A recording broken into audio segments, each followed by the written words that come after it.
Laro sa Pinas. Tara, laro tayo basketball. Sige.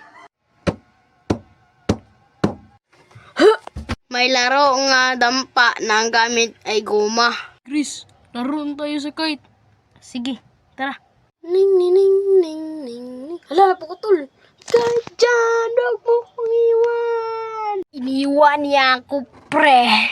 Okay lang yan, pre. Bili lang tayo bago. Meron din laro na The Players Laba. Alam mo ba yun? Parang ganito. Tulungan mo ako. I'm sorry. No! De, joke lang. Hindi yun nangyari. Laro na ba kayo ng dakpan-dakpan na? Ganito ang laro namin dati. Hindi ko na yan ikwekwento kasi matagal pa yan matapos. Ito na lang ang aking ikwekwento. Alam nyo ba tong larong bangsak? Huli ka! Nung nahuli na kaming dalawa, ay gisa ka ng isa naming kaibigan. So, yun lang. At huwag mo kalimutan mag-like, share, and subscribe. Bye-bye!